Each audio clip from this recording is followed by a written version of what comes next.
हर इंसान सुख चाहता है। यदि किसी से पूछें कि आप क्या चाहते हैं तो वह कहेगा कि मैं अच्छा बंगला चाहता हूँ, मेरे पास एक अच्छी गाड़ी हो। कोई कहेगा मैं ऊंचा पद चाहता हूँ। क्यों चाहते हैं? सुख से रहने के लिए। हम पूरे दुनिया के मनुष्यों से पूछ डालें, वे जिस चीज की बात करेंगे उसका मूल क्या होगा? सुख से रहना।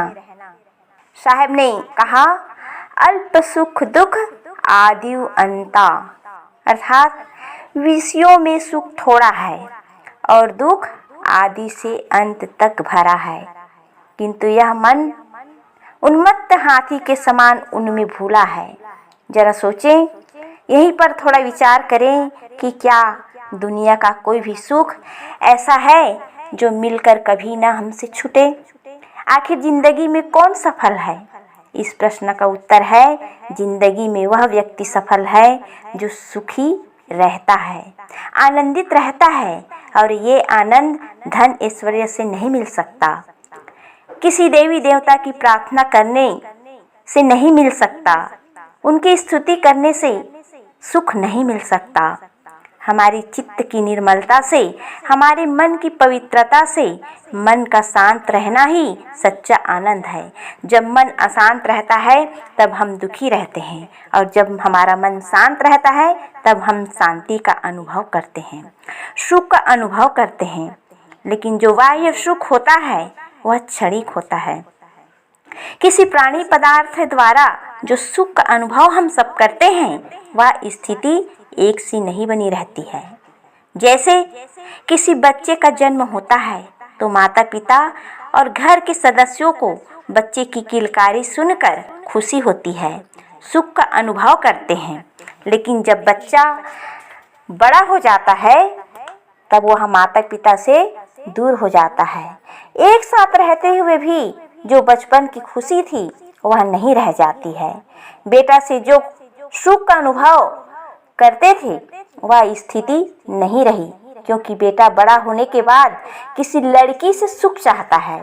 धीरे धीरे वह बूढ़ा होने लगता है, शारीरिक कष्ट, आर्थिक चिंता में उलझ जाता है।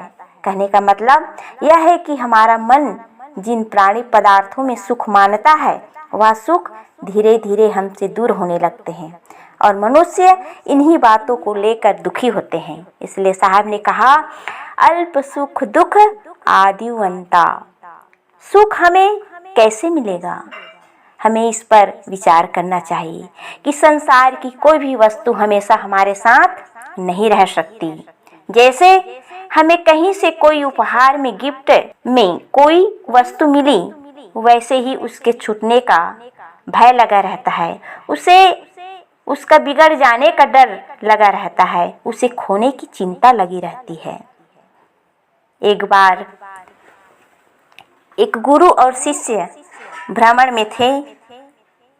दोनों रास्ता चल रहे थे तो उन्हें भूख लगी।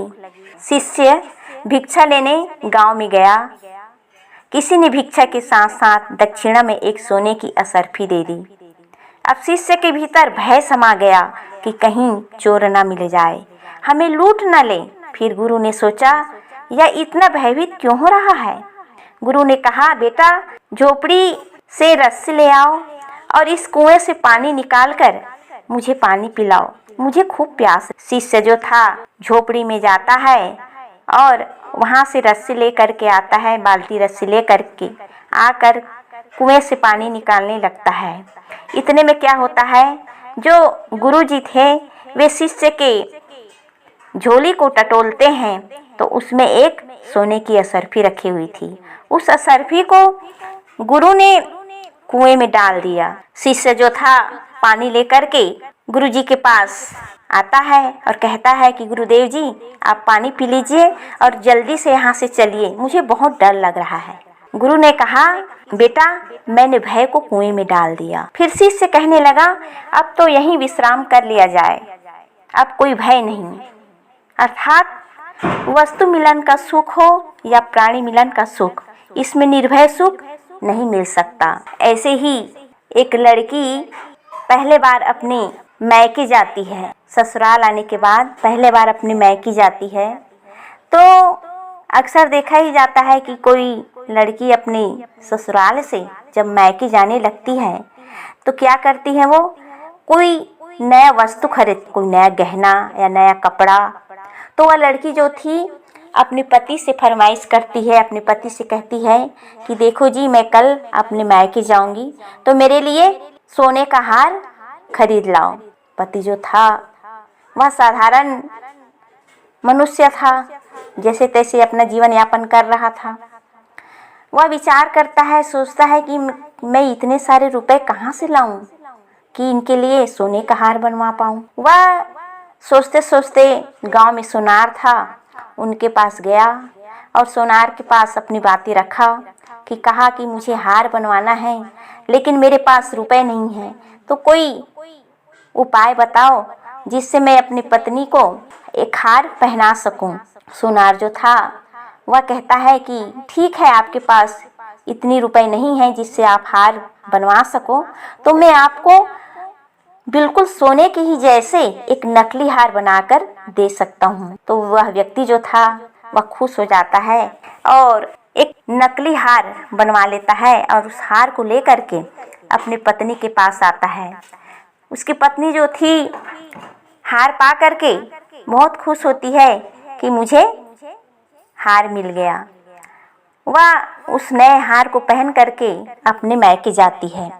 मायके जाती है तो उसके घर में उसकी भाभी थी तो उनके गांव में एक नदी थी, तो नदी में उन लोग नहाने जाते थे।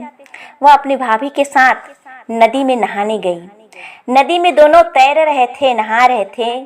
फिर जो लड़की थी, जो उसकी ननद थी, वह पहले आ जाती है और कपड़ा पहनती है और फिर उसका जो हार रखा हुआ था उसकी भाभी का, उस हार को अपना पहन लेती है और अपना हार उसके वो जहाँ हार रखी थी उस जगह पर अपना हार रख देती है और अपना घर आ जाती है।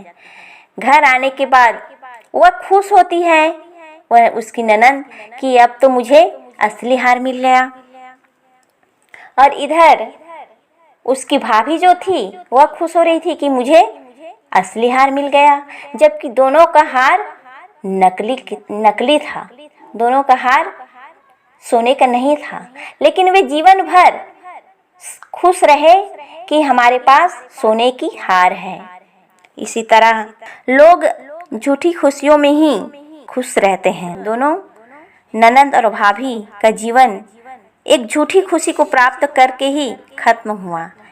ठीक ऐसे ही लोगों का जीवन यूं ही बीत जाता है।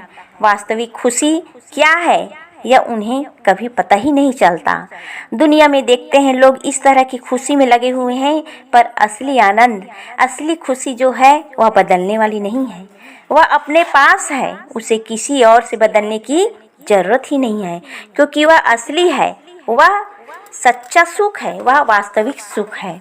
हम सुख बाहर खोजते हैं। यदि हम अपने दोषों को, विकारों को छोड़ दें तो हम खुद सुख के सिंधु हैं।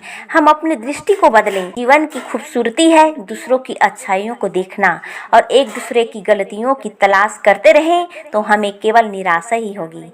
जैसे मूर्तिकार जब पत्थर की मूर्ति बनाता है तो बाहर से मूर्ति लाकर नहीं डालता है, बल्कि उस पत्थर से गलत अंश छील छाल कर निकाल देता है। मूर्ति अपने आप प्रकट हो जाता है। इसलिए साहब कहते हैं, अल्प सुख दुख आदि अंत, अर्थात एक दुख बाहर का होता है और एक दुख होता है भीतर का। जैसे हम पंडाल में बैठे हैं और पंडाल हमारे ऊपर गिर जाए और हमें चोट लग जाए, यह दुख बाहर का है। इसमें हमारा प्रत्यक्ष दोष नहीं है, लेकिन हमने किसी को गाली दी, उसने थप्पड़ जड़ दिया, यह हमारा अपना बनाया दुख होगा। भीतर का दुख है। प्रकृति का नियम है, हम जो देते हैं वही लौटकर मिलने वाला है। दुख देंगे दुख मिलेगा और सुख देंगे तो सुख मिलेगा। कहा भी गया है, 4 वेद 6 शास्त्र में बात कहे हैं दुई, दुख दिन है दुख होत है, सुख दिन है सुख होय। तो हम जो भी देते हैं वह हमें वापस मिलता है। तो हमें सुख कहाँ से मिलेगा? हमें भीतर की ओर निहारना होगा। हम अपने आप को पहचानेंगे, अपने आप में स्थित होंगे, तभी हमें वह शाश्वत सुख मिल सकता है जो हमसे कभी नहीं भी छूट सकता। तो हमें जहाँ सुख नहीं मिल सकता वहाँ सुख ढूंढेंगे, वहाँ सुख की तलाश करेंगे तो वहाँ हमें सुख नहीं मिल सकता। जैसे हम पेट्रोल की टंकी पर कपड़ा लेने जाएं तो क्या वहाँ कपड़ा मिलेगा? नहीं मिलेगा। और कपड़े की दुकान पर मिठाई लेने जाएं तो क्या हमें मिठाई मिलेगी? नहीं मिलेगी। कपड़े की दुकान पर कपड़े और मिठाई की दुकान पर मिठाई मिलेगी। कभी आपको भूख लगी हो और कोई आपके सामने 1 किलो सोना ला कर रख दे तो क्या उसमें सुख मिलेगा? नहीं, क्योंकि सोना खाया नहीं जा सकता। और बहुत प्यास लगी हो और कोई 1 लीटर पेट्रोल ला कर रख दे तो प्यास नहीं बुझ सकती, क्योंकि उसे पी नहीं सकते। तो जीवन निर्वाह की वस्तुओं की आवश्यकता तो है, पर इससे आप तृप्त नहीं हो सकते। यह क्षणिक है, अर्थात जो भी हमें बाह्य प्राणी पदार्थों द्वारा जो सुख का अनुभव होता है वह सुख धीरे धीरे घटता जाता है। इसलिए ज़रूरत है कि हम अपने आप को पहचानें। जो शाश्वत सुख है, जो कभी खत्म नहीं होने वाला है, उस सुख को पहचानें और उस सुख की तलाश अपने भीतर करें। तो साहब कहते हैं, करहु विचार जो सब दुख जाई। अर्थात जो भी प्राणी पदार्थों से सुख भासता है हमें, यह केवल भ्रम है। असली सुख हमारे मन की पवित्रता, चित्त की निर्मलता और मन की शांति में होता है, जो हमसे कभी दूर नहीं हो सकता। यही असली सुख है, यह हम सबको अनुभव करना चाहिए। यह खुशी, यह आनंद सबसे अलग है। इस खुशी में व्यक्ति मान्यताओं से मुक्त होता है। मैं कौन हूँ यह जानता है। अपने आप को जानने के बाद वह खुशी मिलती है जो आत्म अनुभव द्वारा मिलती है। यही शाश्वत सुख है। बाहर हम जीवन भर सुख खोजते रहेंगे, मंदिर, मस्जिद, गिरजाघर, गुरुद्वारे में ढूंढते रहेंगे खुशियाँ, लेकिन सुख नहीं मिलेगा। तो जरूरत है हम सहज भाव पूर्वक जीवन जिएं, तो हमारा जीवन सुखमय बन जाएगा। बहुत ही सुंदर किसी ने कहा है कि सारा जहां उसी का है जो मुस्कुराना जानता है। सारा जहां उसी का है जो मुस्कुराना जानता है। रोशनी उसी का है जो समा जलाना जानता है। हर जगह मंदिर, मस्जिद और गुरुद्वारे हैं। सुख उसी को मिलता है जो सर झुकाना जानता है। तो हम सब स्वयं चैन से रहें, चैन से जिए और औरों को भी चैन से जीवन जीने दें। और सुख की तलाश हम बाहर न कर अपने अंदर तलाशें, अपने आप को पहचानें और अपने आप को पहचान कर अपने भीतर के सुख को जानकर जो सुख प्राप्त होगी, जो आनंद हमें मिलेगा, वह आनंद, वह सुख हमसे कभी भी छुड़ नहीं सकता। तो हमें ऐसे सुख की तलाश करनी चाहिए। तो बस मैं इन्हीं शब्दों के साथ अपनी वाणी को विराम करती हूँ।